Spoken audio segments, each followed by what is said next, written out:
ሳሙኤል ኡምቲቲ በ31 ዓመቱ በይፋ ጫማውን ሰቅሏል። የቀድሞ የባርሴሎና ተከላካይ መስመር ተጫዋች ሆኖ ሳሙኤል ኡምቲቲ በይፋ ጫማውን መስቀሉን ይፋ ማድረጉ በስፋት መነጋገሪያ ርዕስ ሆኗል። በካታላኑ ክለብ በ7 ዓመታት እንዳሳለፈ ይታወቃል። ፈረንሳይ ተከላካይ መስመር ተጫዋች ሳሙኤል ኡምቲቲ ከክለቡ ጋር 2 የላሊጋ እንዲሁም ደግሞ 3 የኮፓ ዴል ሬይ የዋንጫ ክብሮችንም ማሳካት ችሏል። ሳሙኤል ኡምቲቲ በተደጋጋሚ የሚያጋጥመው የጉልበት ጉዳት ምክንያት በተለይ በ31 ዓመቱ ገና በእግር ኳስ ለመሰናበትና ጫማውን ለመስቀል መገደድ የቻለበት አጋጣሚ እንደተፈጠረ መናገር ይቻላል ማለት ነው። ተከላካዩ ከፈረንሳይ ብሔራዊ ቡድን ጋር የ2018 የዓለም ዋንጫን ማሳካት መቻሉ ይታወቃል በዲዲዬ ዴሾው ስር ማለት ነውና የዛ ሂደት ላይም በተለይ ጥሩ እንቅስቃሴና የግል አቅማቸውን በሚገባ ካሳዩ ተጫዋቾች መካከል አንዱ ሳሙኤል ኡምቲቲ እንደነበር የሚታወቅ ጉዳይ ነው። በ2018 የሩሲያ የዓለም ዋንጫ ላይ በግማሽ ፍጻሜ በተለይ ጠንካራ የነበረችውን የቤልጂየም ብሔራዊ ቡድን ላይ ብቸኛውን የማሸነፊያ ጎል ከማዘን ምትም ያስቆጠረው ሳሙኤል ኡምቲቲ እንደነበር የሚታወቅ ጉዳይ ነው። በተለይ የት ይደርሳሉ ተብሎ ግን ደግሞ ጉዳት ተደራራቢ ጉዳቶች ካሰቡት ረጅም ጉዞ በአጭሩ እንዲቀጩ ካስገደዳቸው ተጫዋቾች መካከል አንዱ ሳሙኤል ኡምቲቲ ስለመሆኑ መናገር ይቻላል ማለት ነው። በውሰት ወደ ተለያዩ ክለቦች ሲንከራተትም የቆየ ተጫዋች ነው። ለአሳማኝ የሚባል እንቅስቃሴዎችን ማድረግ ካለመቻሉ ጋር በተያያዘ ሜንታል ስትረስም ወይም ደግሞ በስነ ልቦና ረገድም የተጎዳ ተጫዋች መሆኑን በግልጽ መናገር ይቻላልና ገና በ31 ዓመቱ ወደ ሳውዲ አረቢያ ወደ ሜጀር ሊግ ሶከር ማቅናት በሚችልበት በዚህ እድሜው በይፋ ጫማ ለመስቀል መገደዱን መናገር ይቻላል። ከባርሴሎና ውጪ በኦሎምፒክ ሊዮን ቤት እያለም 2012 ላይ ኩፕ ዴ ፍራንስ ማሳካት ችሏል።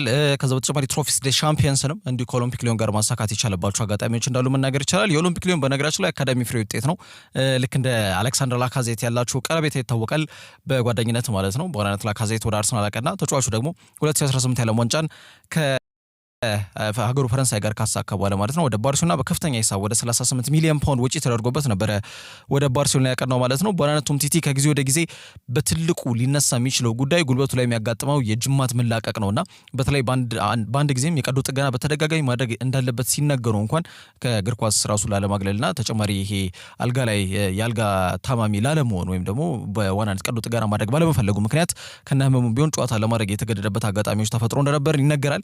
ያ ደግሞ ይበልጥ ጉዳቱን ወይም ደግሞ ይሄ ከእግር ኳስ ሙሉ ለሙሉ እንዲርቅ ካስገደዱት ጉዳዮች መካከል ይጠቀሳሉ ተብሏል። አሁን መታከም የሚችልበት ሁኔታ ላይ ራሱ አይደለም የሚገኘው ነው የሚባለው በነገራችን ላይ ከኡምቲቲ ጋር በተያዘ ለዛም ነው ወደ ሳውዲ አረቢያም ሆነ ወደ ሜጀር ሊግ ሶከር ማቅናት ያልቻለው። በቃ እግር ኳስ መጫወት የሚችልበት ሁኔታ ላይ አይገኝም። ያ እንዲሁም ደግሞ ምክንያቱ የሆነው ቀዶ ጥገና አርግ ሲባል እንኳን ለማድረግ ፈቃደኛ አይደለም። በተለይ 2018 የካርትሌጅ የምንለው ወይም ደግሞ ይሄ ጉልበቱ ላይ ያሉት የጅማት መላቀቆች በሚገባ ትልቅ እንቅፋት እንደሆኑበት መናገር ይቻላል። በውሰት እንደተናገርኩት ወደ ሊቺ አቅንቶ ነበር ወደ ጣሊያን፣ ከዛም ደግሞ ወደ ፈረንሳይ ወደ ሊል አቅንቶ ነበረ። ግን አሳማኝ እንቅስቃሴዎችን ማድረግ አልቻለም። በማህበራዊ ትስስር ገጹ ላይ ሳሙኤል ኡምቲቲ ይፋ ሲያደርግ ወይም ደግሞ ያጸፈራቸው ጽሁፎች መካከል በዋናነት መሰመር ያለበት ምንም በእግር ኳስ ይሄ ነው ብዬ ያልሰጠሁት ነገር የለም፣ የቻልኩትን አቅም ሁሉ አሟጥጬ ለመጠቀም ጥረት አድርጌያለሁኝ፣ የሚቆጨኝም ሪግሬት ማድረገው ምንም ነገር የለም። አሁን እግር ኳስን መሰናበት ያለብኝ ሰዓት ላይ ነው የምገኘው። ላረኩት ነገር ወይም ደግሞ ባደረኩት እንቅስቃሴ በእግር ኳስ ህይወቴ በተሳተፍኩባቸው እንቅስቃሴዎችና ለአጠቃላይ ለስፖርት ቤተሰቡም ወይም ደግሞ ለደጋፊዎችም ላደረኩት ሜዳ እንቅስቃሴ በሙሉ በግሌ ምንም ሪግሬት ማድረገው የሚቆጨኝም እንዲባድረኩ ይኖሮ ምለው ነገር የለም፣ የቻልኩትን አድርጌያለሁ የሚል ሀሳብ ሰንዝሯል ማለት ነው። ጉዳቱ ቀደም ብዬ እንዳነሳሁት ክሮኒክ ካርትሌጅ ዳሜጅ ነውና ይህን ነገር በቀደም ተከተል ወይም ደግሞ በብሬክዳውን አድርጎ ለመናገር ያክል ወይም በዝርዝር የተጫዋቹን እንቅስቃሴና የሜዳ ላይ ክህሎት እያዳከመ የመጣበትን ቁጥራዊ መረጃዎች ለማብራራት ያክል 2016-2017 የውድድር ዘመን ላይ 43 ጨዋታ አድርጓል። ወደ 3730 ደቂቃ ሜዳ ላይ ተሰልፎ የተጫወተ ተጫዋች ነው። በነገራችን ላይ የዓለም ዋንጫን አሳክቶ አይደለም ወደ ባርሴሎና ያቀናው። ምናልባት ቅድም እንደዛ ብዬ ከተናገርኩኝ ስህተት ነው። ዓለም ዋንጫን ከማሳካቱ በፊት ነው ወደ ባርሴሎና አቅንቶ የዓለም ዋንጫንም ጭምር ያሳካው ማለት ነው። 2017-2018 የውድድር ዘመንም ባርሴሎና ቤት ነበረ 40 ጨዋታ አድርጓል 3539 ደቂቃ ማለት ነው። 2018-2019 የውድድር ዘመን የዓለም ዋንጫን ካሳካበት ጊዜ አንስቶ ግን የተጫዋቹ እንቅስቃሴ የተዳከመ የጨዋታ ጊዜያቶችም እየተመጠኑ መጥቷል። ከጄራርድ ፒኬ ጋር በተከላካይ መስመር ላይ በዋናነት መስመሩን ሲመራ የነበረው ተጫዋች እሱ እንደነበር ይታወቃል። 16 ጨዋታ ነው ያደረገው 2018-2019 1314 ደቂቃ ማለት ነው። በቀጣይ ዓመት 2019-2020 አሁንም ባርሴሎና ቤት 18 ጨዋታ ነው ያደረገው 18 ጨዋታ አድርጎ 1316 ደቂቃ ብቻ ነው ያገኘው። ግን አሁንም እየተጫወተ ነው። ግን የጉዳት መጠኖቹ ምን ያክል የተጫዋቹን እንቅስቃሴ እንደመጠኑበት አመላካሽ ጉዳዮች ናቸው። 2020 ውድድር ዘመን ላይ በዋናነት ከ20 እስከ 27 ጨዋታ ነው በሁሉም መርሃ ግብሮች አድረገ ተብሎ እየተገለጸ የሚገኘው ማለት ነው። ወደ 828 ደቂቃ ማለት ነውና በጣም የተመጠኑ ደቂቃዎች ናቸው። 2021-2022 በዋናነት አንድ መርሃ ግብር ነው ያደረገው በሁሉም የውድድር ዘመን አንድ መርሃ ግብር 27 ደቂቃ ብቻ ነው ተሰልፎ የተጫወተው። ያ ትልቁ እንቅፋት ነበር መናገር ይቻላል። በዛም 2022-2023 ወደ ሊች ያቅንቷል። በውሰት 25 ጨዋታ አድርጓል። ምንም ጎል አላስቆጠረም። አቅሙን መልሶ ለማግኘት ጥረት ያደረገበትም አጋጣሚዎች ነበሩ፣ ግን ግምዛም ነበር እንቅስቃሴው 2023-2024 ከዛም 2024-2025 በዚህ በተጠናቀቁት ያለፉት 2 ዓመታት በሊል ቤት ቆይታ አድርጓል። 2023-2024 12 ጨዋታ ነው ያደረገው። በዚህ በተጠናቀቀው የውድድር ዘመን ግን ምንም ጨዋታ ማድረግ አልቻለምና በቃ ሜንታል ስትረሱም ሌላው በተለይ ጫማውን እንዲሰቅል ካስገድዱት ጉዳዮች መካከል ይጠቀሳሉ። የት ይደርሳል የተባለ ተጫዋች ግን ደግሞ ጉዳት እንቅፋት ከሆነባቸውና ህልማቸውን ባጭሩ ከቃጩባቸው ተጫዋቾች መካከል አንዱ ሳሙኤል ኡምቲቲ መሆኑ መናገር ይቻላል። የተጫዋቹ ጫማ መስቀልም በስፋት መነጋገሪያ ጉዳይ ስለመሆኑ መናገር ይቻላል። ከዛ ውጪ ሊቨርፑል በማርጌሂ ዝውውር ጉዳይ ላይ እንቅፋት ሳያጋጥማቸው እንደማይቀር እየተገለጸ ይገኛል። ምክንያቱም ሃንሲ ዲተር ፍሊክ በተለይ ማርጌሂን በጥር የዝውውር መስኮት ላይ በተለይ ፊርማውን እንዲያገኙ ለባርሴሎና አመራሮች መልእክት አስተላልፏል የሚሉ ጉዳዮች እየወጡ ይገኛሉ። እንግዲህ ጉዳዩን ለሊቨርፑል ከባድ ሊያደርገው የሚችል መረጃ እንደሚሆንም መናገር ይቻላል። ምክንያቱም ይህንን ተጫዋች ለማስፈረም ሊቨርፑሎች ከጫፍ ደርሰው ተጫዋቹ የጤና ምርመራውን አልፎ ፓላሶች ተተኪውን ማግኘት ባለመቻላቸው ምክንያት ዝውውሩ መክሸፉ አይዘነጋም። ግን አሁንም በቀጣይ ክረምት በተለይ ማርጌሂን ለማስፈረም ከወዲሁ እንግዲህ ሻምፒዮኖቹ ሊቨርፑሎች መደላደላቸውን እየዘረጉ እንደሚገኙ ይታወቃል። ግን ሌሎች ተጫዋቹን ለማስፈረም የሚፈልጉ ክለቦች ቀጣይ ክረምት ሳይጠብቁ ተጫዋቹን በቀጣይ ጥር ወር ለማስፈረም ጥረት እያደረጉ እንደሚገኙ መረጃዎች ወጥተዋል። ከዛ መካከል አንዱ ባርሴሎና እንደሆነ መናገር ይችላል። ከነዚህ ቡድኖች መካከል ማለት ነው። ሃንሲ ዲተር ፍሊክ ለጊዜውም ቢሆን ሮናልድ አራውሆን ጨምሮ አንድሪያስ ክሪስተንሰን እንዲሁም ኤሪክ ጋርሻ የመሳሰሉ አማራጮች አሉት። ግን በግራ ቦታ ላይ የሚገኝ የማል ተከላካይ ስፍራ ቦታ ላይ የሚጫወት ተጫዋች ግራኝ መሆን መቻል እንዳለበትና በቀኝ መስመር ቦታ ላይ የሚጫወት ተጫዋች ደግሞ ቀኝ እግር መሆን ወይም ደግሞ ዶሚናንት ፉቱ ራይት ወይም ደግሞ ቀኝ እግሩን መጠቀም መቻል እንዳለበት ይገመታል። ከጥራት ካለው የጨዋታ እንቅስቃሴና መከላከል ብቻም ሳይሆን በቡድኑ የማጥቃት እንቅስቃሴ ጋር ትልቅ አስተዋጽኦ እንዲያበረክት ማለት ነውና ከመከላከልም ባለፈ የተሻለ ኳሶችን በተለይ ደግሞ ለቀኝ ክንፍ ወይም ለግራ ክንፍ የማጥቃት እንቅስቃሴ ላይ መሰረት አድርገው ለሚጫወቱ ተጫዋቾች ኳስ ለመጣል ዶሚናንት ፉት ላይ መሰረት ያደርገ የመከላከልን ዘይቤ የተላበሱ ተጫዋቾች ያስፈልጋሉና ኤኒጎ ማርቲኔዝ አምና ባርሴሎና በሁሉም የውስጥ ሊጎች ማለትም ላሊጋን፣ ኮፓ ዴል ሬይን እንዲሁም የስፔን ሱፐር ካፕን ሲያሳኩ ከኋላ መስመር ከመመስረት ጋር በተያያዘ ከወጣቱ ፓው ኮባርሲ ጋር የፈጠሩት ጥምረት በጣም አስደናቂ እንደነበር የምናስታውሰው ጉዳይ ነው። ወደ አልናስር ያቀናው የተጫዋች ማለት ነው። ለባርሴሎና በዚህ በተጠናቀቀው የ2024-2025 የውድድር ዘመን ላይ ብቻ 42 ጨዋታ ነበር ያደረገው ኤኒጎ ማርቲኔዝ። አትሌቲኮ ቢልባውን ለቆ ባርሴሎና ከተቀላቀለበት ጊዜ አንስቶ አመርቂ የውድድር ዘመን ያሳለፈው አምና ነበረ በሃንሲ ዲተር ፍሊክ ስር ማለት ነው። 3616 ደቂቃ ተሰልፎ ተጫውቷል። 42 ጨዋታ ቀላል አይደለም። በሁሉም የውድድር ዘመን 2 ጎል አስቆጥሮ 8 ኳስ ማመቻችቶ አቀብሎ እንደነበር የሚታወቅ ጉዳይ ነው። ከኳስ ጋር ምቾት ይሰማዋል ኤኒጎ። ለባርሴሎና መሰረታዊ የመጫወት መንገድ ምቹ ከሚባሉ ተጫዋቾች መካከል አንዱ እንደሆነ ይታወቃል። ይህንን አቅም እንግዲህ በቦታው ወይም ደግሞ በግራ መስመር ላይ መጫወት ከሚችል የተከላካይ መስመር ተጫዋች መገኘት ያለባቸውን አቅምና ክህሎት ማለት ነው በቀኝ እግሩ ከሚጫወት ተጫዋች ማግኘት እንደማይችሉ የተረዱት ባርሴሎናዎች በፕሪሚየር ሊጉ ራሱን በደንብ ያሳየውን የ25 ዓመቱን ማርጌሂን ሁኔታ በቅርበት እየተከታተሉ ይገኛሉ ተብሏል። ማርጌሂ በደቡብ ለንደን የሚያቆየው ውል በቀጣይ ዓመት ይጠናቀቃል። ያንን ተከትሎ በነፃ በቀጣይ ዓመት ክለቡን ያቃል ተብሎ ነው የሚጠበቀው ባለው ቦክስ ሁኔታ።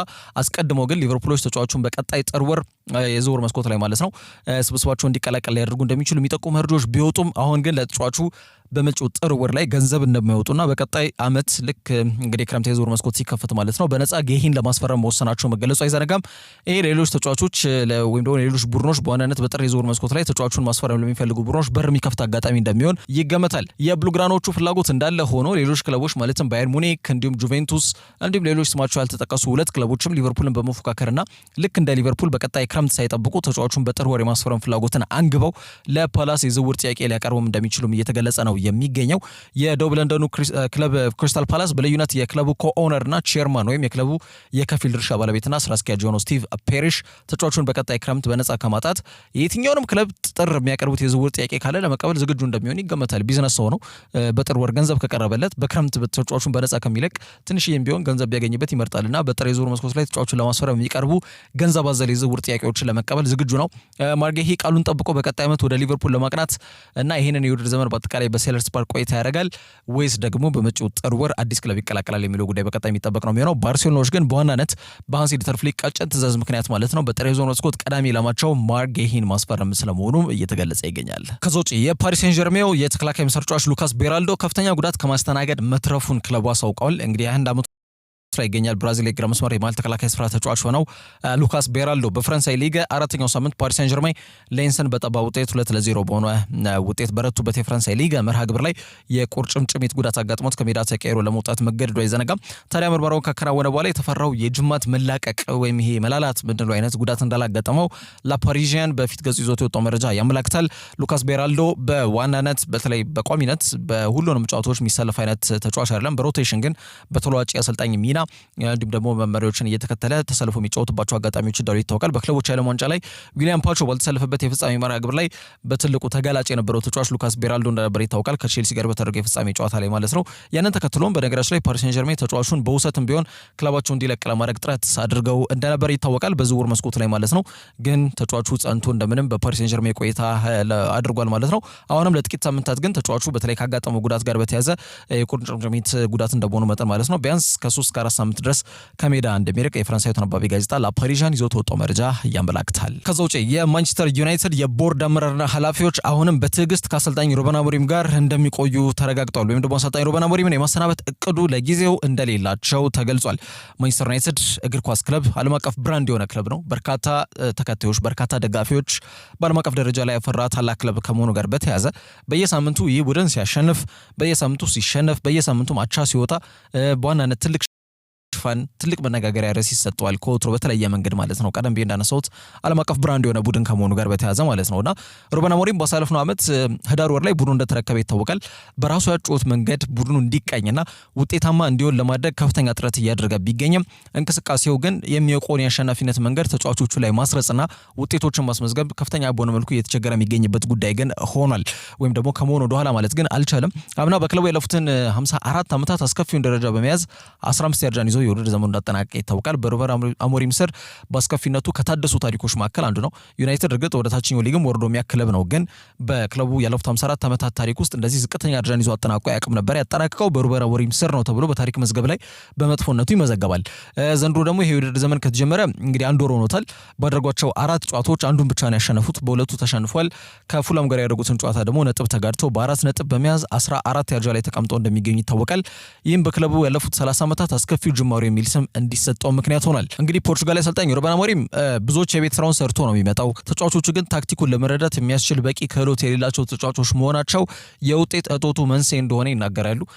ግን ደግሞ አንዳንዶች ደግሞ አሰልጣኙ የሚያጫወት መንገዱ ፕላን ቢ ፕላን ሲ የሌለው ወይም ሁለተኛና ሶስተኛ እቅድ የሌለው ሁሌ ተመሳሳይ ይሄ የፈረደበት 3-4-2-1 ወይም 3-4-3 የሚመስል ያጫወት መንገድን በመያዝ በጣም ተገማች እንቅስቃሴ ማድረጉና እንደ ተጋጣሚው የሚለዋወጥ የጨዋታ ቅርጽ ይዞ ብቅ የሚል ቡድን አለመስራቱ ትልቁ ጥፋቱ ነው በሚል ሙሉ ለሙሉ ኃላፊነቱን ሩበን አሞሪም ላይ የሚጥሉ የክለቡ ደጋፊዎች አሉ። ዩናይትድ በአሞሪም ስር በአጠቃላይ ባደረጋቸው ያለፉት 31 ጨዋታዎች ማሸነፍ የቻሉት 8ቱን ብቻ ነው። 16 ሽንፈት አጋጥሟቸዋል። አሰልጣኙ ግን አሁንም የስንብት ስጋት የተጋረጠበት አሰልጣኝ ያለመሆኑ ነው እንግዲህ ትናንትና ማምሻውን የወጡ መረጃዎች የሚጠቁሙት ማለት ነው። ቀዮች ሰይጣናት በዚህ ክረምት የዝውውር መስኮት 4 ተጫዋቾችን ለማስፈረም 225 ሚሊዮን ፓውንድ ወጪ እንዳደረጉ ይታወቃል። የ40 ዓመቱ ፖርቹጋል አሰልጣኝ በዩናይትድ እስከ 2027 የሚያቆይ ውል እንዳለው የሚታወቅ ጉዳይ ነው። እንግዲህ አሰልጣኙ ያጫወት መንገዱን እንደማይቀይር በተለይ ጨዋታ መንገዱን ለመቀየር ራሱ ከአሰልጣኝነት መሰናበት እንደሚኖርበትና ዩናይትድ ውጤታማ እንዲሆን ሁሌም እንደሚተጋና በሚመዘገቡት ውጤቶች ከክለቡ ደጋፊዎች በበለጠ በተለይ ከፍተኛ መስዋዕትነትም እንዲሁም ደግሞ ንዴትም የሚሰማው እሱ መሆኑን ተናግሯል። ዩናይትድ የሚመጡን ውጤቶች የተመዘገቡ እንደማይገኙና የደጋፊው ትዕግስት እየተፈታተኑ እንደሚገኙ ጠንቅቆ እንደሚያውቅ እንዲሁም ደግሞ ከዛ ለመሻሻልና በዚሁ ስርዓትና መንገድ ለመቀጠል ከፍተኛ ጥረት እንደሚያደርግ ማሳወቁ አይዘነጋም። በዚሁ ስርዓት ለመቀጠል ማለት ያጫወት መንገዱን ሳይቀየር ማለት ነው እንጂ በሽንፈቱ ለመቀጠል ማለት አይደለም። ይህንን የተናገረው በማንቸስተር ሲቲ በ197ኛው ማንቹሪያን ደርቢ 3-0 በሆነ ውጤት በተሸነፉበት ጨዋታ ማግስት ወይም የድህረ ጨዋታ ጋዜጣዊ መግለጫ ሀሳቦች ላይ የሰነዘራቸው ቁልፍ ጉዳዮች ናቸውና ቦርዱ አሁን በሩበን አሞሪም ጉዳይ ላይ ሲመክር ቆይቷል ተብሎ እየተገለጸ እንደሚገኝ አይዘነጋም። ባለፉት ጥቂት ሳምንታት ማለት ነው በተለይ የበርንሌይን ጨዋታ ማሸነፉ አቧራውን አስክኖታል ቢባልም የአሰልጣኙ ቆይታ ጉዳይ ላይ በተለይ ሰር ጂም ራትክሊፍም 3-0 ሽንፈቱን ኤቲሃድ ተገኝተው ተመልክተዋል።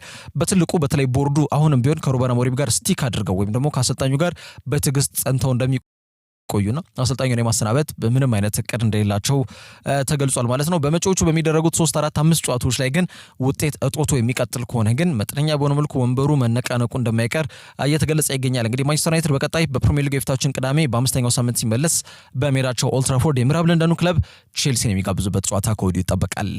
ከዛ ውጪ ቡካዮ ሳካና ማርቲን ኦዴጋርድ ከዛሬው የአውሮፓ ሻምፒየንስ ሊግ የአርሰናል መርሃ ግብር ውጪ ሲሆኑ ዊሊያም ሳሊባ ግን በስብስብ ውስጥ መካተቱ ተገልጿል። እንግዲህ የክለቦች ትልቁ የውድድር መድረክ የሆነው የአውሮፓ ሻምፒየንስ ሊግ የ2025-2026 የውድድር ዘመን ዛሬ በይፋ ጅማሮን ያበስራል። አርሰናል ወደ ሳን ማሜስ ይጓዛሉ። አትሌቲኮ ቢልባኦን ምሽት 1:45 በማግኘት የመጀመሪያ ምድብ ጨዋታቸውን የሚያከናውኑ ይሆናል ማለት ነው። እንግዲህ በአምስተኛ ሳምንት የሊግ መርሃ ግብር በመጪው እሁድ ከማንቸስተር ሲቲ ጋር ይገናኛል የሰሜን ለንደኑ ክለብ አርሰናል። ከዚህ ወሳኝ መርሃ ግብር በፊት እንግዲህ ዛሬ የሚያደርጉት ጨዋታ በዋናነት ኖቲንጋም ፎረስትን ካሸነፉበት ስብስብ መጠነኛ ለውጥ ሊያደርጉ ይችላሉ ተብሎ ይገመታል።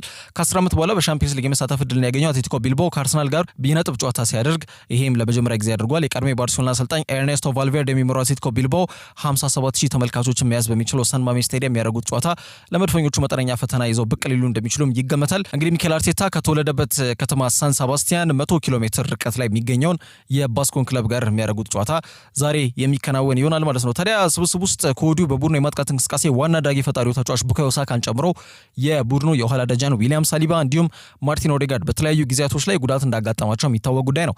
ከታሰበው በፈጣኑ ጊዜ የደረሰው ፈረንሳይ ተከላካይ ሳሊባ የአርሰናል ተከላካይ መስመር ወደር የለሽ የሚባል ደረጃ ላይ ያደረሰ ተጫዋች እንደሆነ ይታወቃል። ፕሪሚየር ሊጉን ለማሳካት ቅድሚያ ግምት የተሰጣቸው ሁለቱ ቡድኖች አርሰናልና ሊቨርፑል በአንፊልድ ባደረጉት ጨዋታ ላይ ነበረ ጉዳት ያጋጠመው እንደሚታወቀው።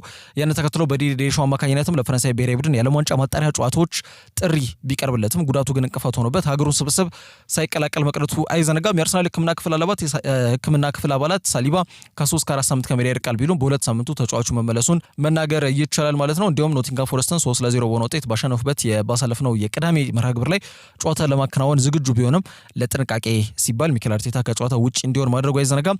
ክርስቲያን ሙስኬራ የሱን ቦታ በሚገባ ሸፍኖ ተመልክተነዋል። የቡድኑ በአጠቃላይ የለንደን ኮሎኒ ልምምድ ላይ ስብስቡን ተቀላቅሎም ልምምድ ሲሰራ ታይቷል። ዊሊያም ሳሊባ ማለት ነው። ይህ ማለት ከሁለት ሳምንት በኋላ ፈረንሳይ ተከላካይ በቋሚነት ተካቶ በዛሬው ዕለት ጨዋታው ሊጀምር እንደሚችል ማሳያ ነው ሲል ኤስፔን ዘግቧል። ከዛ ውጭ ግን ቡካዮ ሳካና አምበሉ ማርቲን ኦዴጋርድ ከጨዋታው ውጭ መሆናቸው ተገልጿል። ኦዴጋርድ ሁለት ተከታታይ ፕሪሚየር ሊግ ጨዋታዎች ላይ ትከሻ ጉዳት ያጋጠመው ተጫዋች ነው። አንፊልድ ላይ ከሊቨርፑል ጋር እንዲሁም ደግሞ የእንግሊዝ ፕሪሚየር ሊግ የአምስተኛው ሳምንት የአራተኛው ሳምንት ጨዋታ ኖቲንጋም ፎረስትን 3-0 ሲያሸንፉ በተመሳሳይ 17ኛው ደቂቃ ላይ እዛው ቦታ ላይ የቀኝ እጁ ትከሻ ላይ ጉዳት እንዳጋጠመው ይታወቃል። ተጫዋቹ ተሻክሎ የስብስቡ አካል እንዲሆን አይፈለግም። በሳምንቱ መጨረሻም ቀደም ብዬ እንዳነሳሁት አርሰናል በሜዳቸው ኤምሬትስ ስቴዲየም ማንቸስተር ሲቲ የሚጋብዙበት ጨዋታ ተጠባቂ ጨዋታ ነው። በዚህ መርሃ ግብር ላይ እንዲደርስ ለማድረግ ከፍተኛ ጥረት እየተደረገ ይገኛል ተብሏል። አዲሱ የክለቡ ፈራሚዎች ኖኒ ማዱዌኬና ኤብሬቺ ኤዜ በእግር ኳስ ህይወታቸው ለመጀመሪያ ጊዜ የአውሮፓ ሻምፒየንስ ሊግ እግር ኳስን የሚጫወቱበት ቀንም ይሆናል ተብሎ ይገመታል ማለት ነው። ሁለቱም ተጫዋቾች በተለይ በእግር ኳስ ህይወታቸው ማለት ነው የሻምፒየንስ ሊግ እግር ኳስን ተጫውተው ያውቃል። ማዱዌኬ ኮንፈረንስ ሊግ ነው የተሳተፈው። ኤብሬቺ ኤዜ ደግሞ ፓላስ ቤት ነው እንደሚታወቀው ረጅም በሚባል ደረጃ በእግር ኳስ የሚታወቀው ማለት ነው። ከዛ በፊት በነበሩት ጊዜያቶች ላይ ሙከራ ነው። ሚልዎል ነበረ። ከሚልዎል በፊት ደግሞ በአርሰናል አካዳሚ ሪሊዝ የተደረገ ተጫዋች እንደሆነ ይታወቃል። ስለዚህ የአውሮፓ መድረክ ተሳትፎና እንቅስቃሴ ልምድ የላቸውም። በዛሬው መርሃ ግብር ላይ ምናልባት በቋሚነትም ሁለቱም ተጫዋቾች ተካተው ጨዋታቸው ሊያደርጉ እንደሚችሉ ይገመታል ማለት ነው። ትልቅ ቀን ነው የሚሆነው ለእነዚህ ተጫዋቾች። ከዛ ውጭ አትሌቲኮ ቢልባኦ አሰልጣኝ ስፔናዊ ኤርኔስቶ ቫልቬርዴ አርሰናል ሻምፒየንስ ሊጉን ለማሳካት እድል ካላቸው ቡድኖች መካከል ከፊት የሚጠቀስ ቡድን ነው። ይህንን ቡድን ነው የምንጫወተውና በቴክኒካልና በታክቲካል አቅም የዳበረ ቡድን ነው። ጥሩ አሰልጣኝ ያላቸው እድሎች እኛ ካጋጠመን ለመጠቀም በጣም ምህረት የለሽና ዝግጁ መሆን መቻል አለብን፣ አለበለዚያ ግን እነሱ አይምሩንም ሲል ከቅድመ ጨዋታ ጋዜጣዊ መግለጫ ጋር በተያያዘ ሀሳብ ሰጥቷል ማለት ነው። እንግዲህ የጨዋታ ሳን ማሜስ ላይ ምሽት 1:45 ሲል ይጀምራል። ከዛ ውጭ የስትራስበርግ ደጋፊዎች የራሳቸው ተጫዋች የሆነው ኢማኑኤል ኤሜሃ ላይ ያሳዩት ተቃውሞ በጣም ብዙ እያስባለ ይገኛል። እንግዲህ የስትራስበርጉ አምበልና የፊት መስመር ተጫዋች ወይም በማጥቃት እንቅስቃሴ ላይ መሰረት አድርጎ የሚንቀሳቀሰው ኢማኑኤል ኤሜሃ በቀጣይ ዓመት ቼልሲ እንደሚቀላቀል በፊርማው ማረጋገጡ አይዘነጋም። ምንም የዝውውር መስኮቱ ቢጠናቀቅም ማለት ነውና ያንን ተከትሎ በፈረንሳይ ሊጋ ክለብ እንግዲህ ስትራስበርግ አዲሱን አዳጊውን ክለብ ሌሃርቨን በ1-0 በሆነ ጠባብ ውጤት ባሸነፉበት መርሃ ግብር ላይ በስትራስበርግ ደጋፊዎች ከፍተኛ ተቃውሞ ያጋጠመው ተጫዋች መሆኑ መነጋገር ይሆናል። እንደሚታወቀው ስትራስበርግና ቼልሲ በክሊር ላይክ ካፒታል የሚተዳደሩ እህት ክለቦች ናቸው። ታዲያ ዝውውሩን ማከናወኑ ያበሳጫቸው የክለቡ ደጋፊዎች ሁለቱን ክለብ የሚያስተዳድረውን የክሊር ላይክ ካፒታል ተላላኪና ካዲ ሚል ጽንፍ ያለው ተቋማቸውን በማሰማት የአምበልነት ሚናውም እንዲነጠቅ በይፋ በስቴዲየም ጥያቄ አቅርቧል። እንግዲህ ባነር ይዘው በመግባት ማለት ነውና የሁለት ዓመቱ አጥቂ በስትራስበርግ ወጥነት ያለው ጥሩ ሜዳ ላይ እንቅስቃሴ ማሳየት ከቻሉ ተጫዋቾች ተርታሱም ይካተታል። በተጠናቀቀው የውድድር ዘመን ኢማኑኤል ኤሜሃ ባደረጋቸው 27 ጨዋታዎች 17 ጎል አስቆጥሮ 7 ኳስ አመቻችቶ አቀብሏል ማለት ነው። እንግዲህ ቼልሲ ከእህት ክለቡ ስትራስበርግ ነው ይህንን ተጫዋች ያስፈረመው። የስትራስበርግ ደጋፊዎች ግን የራሳቸው ተጫዋች ላይ ጀርባቸውን ማሳየታቸውና በተለይ አምበልነት ሚናው እንዲነጠቅ በስቴዲየም በይፋ ጥያቄ ማቅረባቸው መነጋገሪያ ከነበሩ ርዕሰ ጉዳዮች መካከል ይጠቀሳል። ከዛ ውጭ ኤድዋርዶ ካማቪንጋና ጁድ ቤሊንጋም ለዛሬው ተጠባቂ የኦሎምፒክ ዴ ማርሴይ ጨዋታ ለሎስ ብላንኮሶች የስብስብ አካል እንደሚሆኑ ተገልጿል። ይሄ ለሪያል ማድሪድ ትልቅ ዜና እንደሚሆንም ይገመታል። ምክንያቱም ሁለቱም ተጫዋቾች በዚህ ውድድር ዘመን ከተጀመረበት ጊዜ አንስቶ ለማድሪድ ምንም ግልጋሎት መስጠት ያልቻሉ ተጫዋቾች መሆናቸውን ተከትሎ ለዣቪ አሎንሶ አማራጩ ብዙ የሆነ የአማካይ መስመር ባለቤት እንዲሆን ያስችሉታል ተብሎ ይገመታል ማለት ነው። የ15 ጊዜ የአውሮፓ ሻምፒየንስ ሊግ አሸናፊዎቹ የአውሮፓ ኃያሉ ቡድን ሪያል ማድሪድ ምሽት 4 ሰዓት ላይ የሮቤርቶ ዲዘርቢውን ቡድን ኦሎምፒክ ዴ ማርሴይን በሜዳቸው ሳንቲያጎ ሳንቲያጎ ቤርናቦ ምሽት 4 ሰዓት ሲል የሚጋብዙበት ጨዋታ የአውሮፓ ሻምፒየንስ ሊግ 2025-2026 ጉዟቸውን በይፋ የሚጀምሩበት ይሆናል ተብሎ ይገመታል። ፈረንሳይ አማካኝ ኤድዋርዶ ካማቪንጋ ምንም ከጉዳት መላቀቅ ሳይችል የውድድር ዘመኑ ያጠናቀቀ ተጫዋች እንደነበር ይታወቃል። በውድድር ዘመኑ በተለያዩ ጊዜያቶች ላይ 4 ጊዜ ረዘም ላሉ ለወራቶች ማለት ነው ከሜዳ እንዲርቅ ያስገድዱትን ጉዳቶች ያጋጠመበት ሁኔታ ነበር የተፈጠረው በዚህ በ2024-2025 በተጠናቀቀው የውድድር ዘመን ማለት ነው። ለመጨረሻ ጊዜ ደግሞ ዣቪ አሎንሶ ቡድኑን ከተረከበ በኋላ ኤድዋርዶ ካማቪንጋ ቡድኑ በኦስትሪያ የመጨረሻ የቀድሞ ጨዋታቸውን ከትሪዮል ጋር ሲያከናውኑ የቁርጭምጭሚት ህመሙ እንዳጋጠመውና ከዛን ጊዜ አንስቶ እስካሁን ድረስ ወደ ሜዳ እንዳልተመለሰ የሚታወቅ ጉዳይ ነው። ጁድ ቤሊንጋም በበኩሉ ከክለቦች ዓለም ዋንጫ መጠናቀቅ በኋላ በጣም ሲነዘንዘው የነበረውን የትከሻ ህመም ለመገላገል በማሰብ የቀዶ ጥገና ካከናወነ በኋላ ከሜዳ ለተወሰኑ ወራት መራቁ አይዘነጋም። አሁን ተመልሶ በሙሉ ጤንነት ስብስቡን የተቀላቀለ ሲሆን ጨዋታውን በቋሚነት ይጀምር ይሆን የሚለው ጉዳይ የሚታይ ይሆናል ማለት ነው። የሮቤርቶ ዲዘርቢ ማርሴይ እንግዲህ ባለፉት 4 ግንኙነቱ ሪያል ማድሪድ ጋር በነበራቸው ያለፉት 4 ግንኙነት 4ቱንም ተሸንፏል። ግን በማጥቃት እንቅስቃሴ ላይ እንደነ ፒየር-ኤመሪክ ኦባሚያንግ ከዛ ውጪ ሜሰን ግሪንውድ የመሳሰሉ ጥሩ አቅም ያላቸው የማጥቃት እንቅስቃሴን የተላበሱ ተጫዋቾች በስብስብ ውስጥ ይገኛሉ። ስለዚህ ለሪያል ማድሪድ መጠነኛ ፈተና ለመሆን ጥረት ያደርጋሉ ተብሎም ይገመታል ማለት ነው። ከዛ ውጪ የሪያል ማድሪድ አዲሱ የክለብ ፈራሚዎች ትሬንት አሌክሳንደር አርኖልድን ጨምሮ ማስታንቱዋኖ እንዲሁም ደግሞ ዴን ሃውሰን እና አልቫሮ ካሬራስ ግን የማድሪድ ስብስብ ውስጥ መካተታቸውን ለማወቅ ተችሏል ማለት ነው። ከዛ ውጪ በአውሮፓ ሻምፒየንስ ሊግ ሌሎች የሚደረጉ መርሃ ግብሮች አሉ። በጣም ድራማ በተሞላ በትና የ7 ጎል ፌሽታ የተንጸባረቀበት በደርቢ ኢታሊያ በጣሊያን ደርቢ ኢንተር ሚላንን 4-3 ያሸነፉት ጁቬንቱሶች ከቦሩሲያ ዶርትመንድ ጋር ይገናኛሉ። ከዚህ ውጪ ቶተንሃም ስፐርስ ከቪላሪያል ጋር እንዲሁም ደግሞ ቤኔፊካ ከካራባ ጋር በተመሳሳይ ምሽት 4 ሰዓት ከሚጠበቁ የሻምፒየንስ ሊግ የምድብ 1 ጨዋታዎች መካከል ይጠቀሳሉ። በመጨረሻም ማንቸስተር ዩናይትድ የተከላካይ መስመራቸውን ለማጠናከር በመጨረሻ 12 ወራት ውስጥ የሚገኘው ዳዮ ኡፓሜካኖ ይህንን ፈረንሳይ ተከላካይ ለማስፈረም በይፋ ውስጥ ንግግሮች ላይ እንደሚገኙ ለማወቅ ተችሏል። እንደሚታወቀው ባየር ሙኒክ ተጫዋቹን በነፃ ላለማጣት ሲሉ እስከ 2029 ወይም እስከ 2030 ውሉን ማራዘም የሚችልበትን አማራጭ በማቅረብ ተጫዋቹ ኮንትራቱን እንዲያድስ ጥያቄ አቅርበው መልስ እየተጠባበቁ ይገኛሉ። በዚህ ሰዓት ተጫዋቹ በተለይ የፈረንሳይ ተከላካይ መስመር ተጫዋች ማለት ነው በሊጉም በቡንደስሊጋም ብቻም ሳይሆን በባየር ሙኒክም እምነት ከተጣለባቸው በተለይ ቪንሰንት ኮምፓኒ ከመጣበት ጊዜ አንስቶ በቋሚነት ቦታውን በማስጠበቅ ማለት ነው የቀኝ እግር የማል ተከላካይ ስፍራ ቦታውን በሚገባ የሚመራው ዳዮ ኡፓሜካኖ እንደሆነ ይታወቃል። ውሉ ግን በቀጣይ ዓመት ነው የሚጠናቀቀው በ2026 ማለት ነውና በቦስማን ሕግ መሰረት እስከ በቀጣይ ጥር ወር ድረስ ኮንትራቱን ማደስ ማይችል ከሆነ የትኛውንም ክለብ ቃሉን ሰጥቶ ማለት ነው በነፃ ክለቡን ባየር ሙኒክን መልቀቅ የሚችልባቸው አጋጣሚዎች ይፈጠራሉ ማለት ነው። ማክስ ኤበርል የባየር ሙኒክ ቴክኒካል ዳይሬክተር ነው። ፖዚቲቭ ንግግሮች ነው ያሉት፣ መልካም ንግግሮች ነው ያሉት፣ በቅርቡ ከስምምነት ላይ እንደርሳለን ብዬ ተስፋ አደርጋለሁ የሚል ሀሳብ ቢሰነዝሩም ተጫዋቹ ግን በቀረበለት ኮንትራት ደስተኛ አይደለም ተብሎ የተገለጸ ይገኛል። ምክንያቱም በአመት ኡፓሜካኖ ወደ 10 ሚሊዮን ዩሮ ነው የሚያገኘው ማለት ወደ 192,000 ፓውንድ ገደማ ሳምንታዊ ክፍያ ያለው ተጫዋች ነው። ግን ከፍተኛ ሂሳብ ነው እየጠየቀ የሚገኘው ተጫዋቹ በአመት 15 ሚሊዮን ዩሮ ገደማ ማግኘት ይፈልጋል። ይህ ማለት በሳምንት ወደ 260 ወይም ወደ 270,000 ፓውንድ በሳምንት ልትሰጡኝ ይገባል የሚል ጥያቄ ያለው በወኪሉ አማካኝነት እንግዲህ ባየር ሙኒክ ተስማምተው ኮንትራት ማቅረብ ግድ ይላቸዋል። አለበለዚያ መስማማት ካልቻሉ ግን ተጫዋቹ ቀደም ብዬ እንዳነሳሁት በቦስማን ሕግ መሰረት በፕሪ ኮንትራት አግሪመንት በቀጣይ ጥር ወር ወደ የፈለገው ክለብ ማቅራት ይችላል ማለት ነው። ተጫዋቹን ለማስፈረም በዋናነት የእድሜ ጥያቄ በትልቁ እየተነሳበት የሚገኘው ማርኪኒዮስ ላይ ክፍተት የሚታይበት ሁኔታ አለ። ማለትም ያው መታደስ ስላለበት ያ መስመር ማለት ነው። ፓሪስ ሴን ጀርሜኖች በዋናነት የዳዮ ኡፓሜካኖ ፈላጊዎች ናቸው።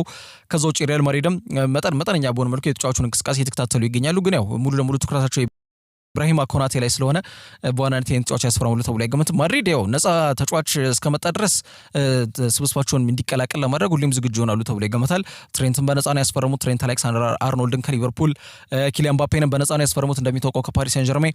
አሁን ደግሞ ኢብራሂማ ኮናቴን በነፃ ለማስፈረም ዳር እያሉ ነው። ምናልባትም ይሄ ነገር ሳይሳካ የሚቀርበት እድል እንደማይኖር ወይም ደግሞ የመሳካት እድሉ ሰፊ ስለመሆኑ የተገለጸ የሚገኘው በነገራችን ላይ ኢብራሂማ ኮናቴ ወደ ማድሪድ በነፃ ዝውውር ማለት ነው ኮንትራቱ ሲጠናቀቅ ጠብቀው አሁን ደግሞ ኮንትራቱ ምናልባት በቀጣይ ዓመት ሊጠናቀቅ በነፃ እንደሚጠናቀቅ እየተገለጸ የሚገኘው ዳዮ ኡፓሜካኖ ውሉን ማያድስ ከሆነ ማለት ነውና ይህንንም ተጫዋች ለማስፈረም እንግዲህ ዝግጅት በማድረግ ላይ ይገኛሉ። ግን ያው በወሬ ደረጃ ይሄ ሩመር ወይም ደግሞ በጭምጭምታ ደረጃ የተነሳ የሚገኝ ጉዳይ ነው። ማድሪድ ግን ያው ይታወቃል ነፃ ተጫዋች እስካለ ድረስ ከተፍ ብሎ የሚመጣ ቡድን እንደሆነ ይታወቃል። በዋናነት ግን በተለይ ኮንክሪት ቶክስ ከማድረግ ጋር በተያዘ ወይም ደግሞ የተደራጀ ንግግሮችን እያደረገ የሚገኝ ቡድን መሆኑ እየተገለጸው ማንቸስተር ዩናይትድ እግር ኳስ ቡድን ነው። በ2021 ባየር ሙኒክን እንደተቀላቀለ ይታወቃል ዳዮ ኡፓሜካኖ። ከዛን ጊዜ ወዲህ በየዓመቱ አመርቂና ጥሩ እንቅስቃሴዎችን በማሳየት የቡድኑ ቋሚ ተመራጭ የተከላካይ መስመር ተጫዋች እንደሆነ ይታወቃል። የጀርመኑ ኃያል ቡድን የ26 ዓመቱን ፈረንሳይ ተከላካይ ውል ለማደስ ከፍተኛ ጥረት ላይ ቢገኙም እንዳሰቡት ግን መሬት ላይ ያለው ጉዳይ እንዳሰቡት ነገሮች እየሄዱላቸው እንደማይገኝ ነው የሚያሳየው። ምክንያቱም ተጫዋቹ ከፍተኛ ሲግኒፊካንት ፔራይዝ ከፍተኛ ሳምንታዊ ደሞዝ እድገትን ይጠይቃል። በክለቡ ደግሞ ይሄ ብዙም ተቀባይነት ያለው ጉዳይ አይደለም። ኪም ሚንጄ ከዛ ውጪ ደግሞ ሃሩኪ ኢቶ የተባሉ የስቱትጋርት ተከላካይ በስብስብ ውስጥ እንደሚገኙ ይታወቃል። ከዛ ውጪ ማቲያስ ዴሊትና ዳዮ ኡፓሜካኖ በባየር ሙኒክ አብረው ተጫውተዋል። ማቲያስ ዴሊት ማንቸስተር ዩናይትድ ቤት ነው የሚገኘው። ስለዚህ ተጫዋቹንም በአቻ ግፊት መልኩ በተለይ ዩናይትድ ቢቀላቀል ወደ ፈታኙ ሊግ ቢመጣ ራሱን በደንብ ያሳይበት አጋጣሚ እንዳለ እየነገረ ይገኛል ተብሎ የተገለጸ ይገኛል። ጆናታን ታሃም ሌላው በተከላካይ መስመር ቦታ ላይ ባየር ሙኒክ ቤት የሚገኝ ሌላው የተከላካይ መስመር ተጫዋች እንደሆነ ይታወቃል። ዩናይትድ ቤት ያለው የተከላካይ መስመር ያለመረጋጋት ጉዳይ በግልጽ የሚታይ ነው። እርግጥ በባክስሪ በኋላ መስመር በተለይ ሉክ ሾው ከዛ ውጪ ማቲያስ ዴሊትና ሌኒዮሮ በተደጋጋሚ እየተመረጡ ሜዳ ላይ ሲሰለፉ እንመለከታለን። ግን ሃሪ ማጓየር ከዛ ዓመት በዘለለ በዚህ ክለብ ቆይታ ያርጋል ተብሎ አይገመትም። ሊሳንድሮ ማርቲኔዝና ሉክ ሾው ላይ የሚታይ የፐርፎርማንስ መዋዠቅ የአቅም መዋዠቅና በጉዳት እየተፈተኑ የሚገኙ ተጫዋቾች ስለመሆናቸው መናገር ይቻላል። ስለዚህ አስተማማኝ በሆነ መንገድ የተከላካይ መስመራቸውን ጥራት ለማረጋገጥ ዳዮ ኡፓሜካኖን ለማስፈረም ፍላጎት አሳይቷል ተብሎ የተገለጸ ይገኛል። ማንቸስተር ዩናይትድ ለተጫዋቹ የዝውውር ሂሳብ ብዙ ማይወጡ ከሆነ ማለትም ተጫዋቹ ቃላቸውን ከሰጣቸው የሚጠይቀውን 15 ሚሊዮን ዩሮ ዓመታዊ ገቢ ማለት ነው ለመክፈል ዝግጁ ይሆናሉ ተብሎ ይገመታል። ለተጫዋቹ ድንብሎ ካልወጡ ይህንን ዓመታዊ ክፍያ ለተጫዋቹ መክፈል ብዙ ይከብዳቸዋል ተብሎ አይገመትም። ስለዚህ ተጫዋች እንቅስቃሴ እጅጉን ይጠበቃል። ዩናይትዶች ከአንድ ዓመት ያነሰ ኮንትራት ጊዜ ለሚቀረው ይህ ተጫዋች ውስጡን እንግዲህ ዝውውሩን ለማስፈረም ወይም ደግሞ ዝውውሩን ለማጠናቀቅ ጥረት እያደረጉና እየሰሩ እንደሚገኙ ነው መረጃዎች የጠቆሙት ማለት ነው። ይሳካላቸው የሆነ የሚሉት ጉዳዮች ይጠበቃሉ። ለዛሬ ያዘጋጀናቸው ስፖርታዊ መረጃዎች እነዚህ ይመስላሉ። በያላችሁበት ጥሩ ጊዜ ነው።